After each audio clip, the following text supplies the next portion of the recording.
मैं आप सभी का स्वागत करती हूँ हमारे YouTube के official channel maths Marvel academy में। मैं वैष्णवी, मैथ्स मार्वल एकेडमी की स्टूडेंट। आज हम पढ़ेंगे क्लास 12 का चैप्टर 4 जिसका नाम है डिटर्मिनेंट्स। हमने पिछले वीडियो में 4.1 का इंट्रोडक्शन पढ़ लिया था, तो हम आज इस वीडियो में 4.2 का इंट्रोडक्शन पढ़ेंगे। टॉपिक का नाम है एरिया ऑफ ट्राइंगल। हमने पहले भी पढ़ा है एरिया ऑफ ट्राइंगल, जिसका फॉर्मूला क्या हुआ करता था 1/2 x1 y2 minus y3 plus x2 y3 minus y1 plus x3 y1 minus y2। पर इसमें भी सेम कंडीशन है, पर हमको डिटर्मिनेंट्स में जो मैट्रिक्स होती है उसमें हमको दिया रहता है x1 y1 x2 y2 x3 y3।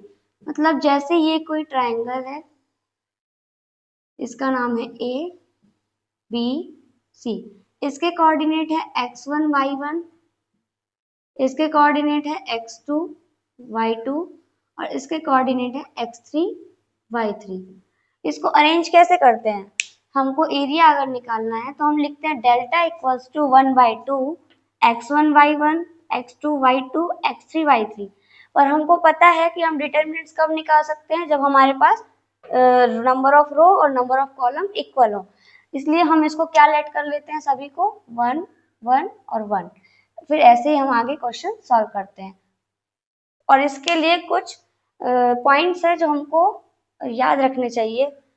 पहला है कि since area of positive quantity, हमको पता है कि जो एरिया होता है वो एक पॉजिटिव क्वांटिटी होता है, इसलिए हम we always take the absolute value of the determinant in 1। मतलब जैसे ये 1 2 3 जो भी वैल्यू होगी हम उसको एब्सोल्यूट वैल्यू लेंगे। और नेक्स्ट है इफ एरिया इज गिवन, अगर हमको किसी क्वेश्चन में एरिया दिया रहता है तो use both positive and negative value of the determinant for calculation. जब हम उस क्वेश्चन का सॉल्यूशन करेंगे तो उसमें जो हमको एरिया गिवन होगा पॉजिटिव भी लेंगे और नेगेटिव भी, क्योंकि दोनों से अलग अलग वैल्यू आएंगी। नेक्स्ट है the area of the triangle formed by 3 collinear points is 0। Collinear क्या होता है? जैसे कोई लाइन है, इस पे एक पॉइंट है ए, एक पॉइंट है बी, एक पॉइंट है सी। पॉइंट तो 3 है लेकिन तीनों क्या है, एक ही लाइन पे है, तो ये तो कोई एरिया बनाएंगे ही नहीं।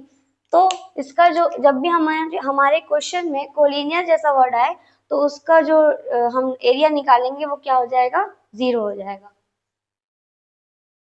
अब जैसे ये दिया है हमको एग्जांपल, लिखा find the area of the triangle whose vertex 3 8 -4 2 और 5 और 1। हमको कोऑर्डिनेट दे दिए गए हैं। पहला कोऑर्डिनेट है 3 8, दूसरा है -4 2 और तीसरा है 5 1।